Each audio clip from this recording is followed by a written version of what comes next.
През тази година, май месец, на Дари бяха направени консултации в клиниката по ортопедия в Горна баня.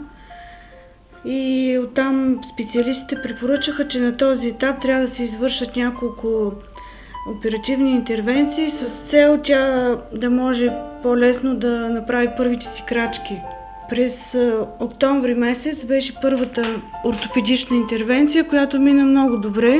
Беше в гипс 1 месец и след 1 месец се направи втората, най-тежката оперативна интервенция в детската ортопедия, но тя се прибори с болката, с стреса.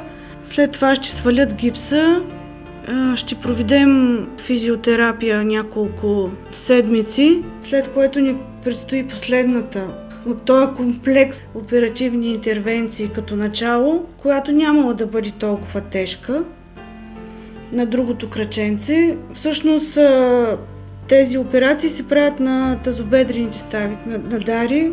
От самото заболяване, което тя има, са се получили тези усложнения, които сега са на единия крак вече са коригирани, сложена е необходимата пластина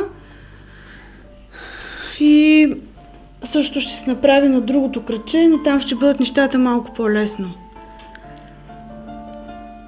И се надяваме след това, стъпка по стъпка, Дари да може вече и тя да стъпва сама. Предстои ни много работа с физиотерапевт, която трябва да бъде ежедневна.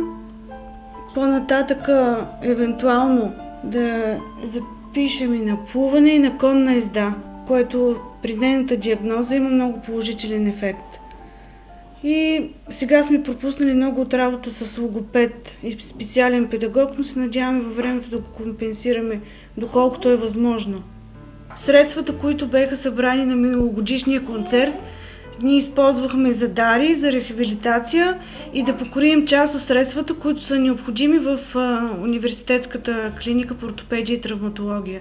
Благодаря на всички, които ни подкрепят, приятели, роднини и на този господин, който ни познаваше Дари, с най-голямо желание да дари този вертикализатор, който в бъдеще ще използваме, за да може тя да стои изправена, да се свикне с чувството, че трябва да бъде права, че да може да усеща краченците си, да може да стъпва на тях, да чувства опора.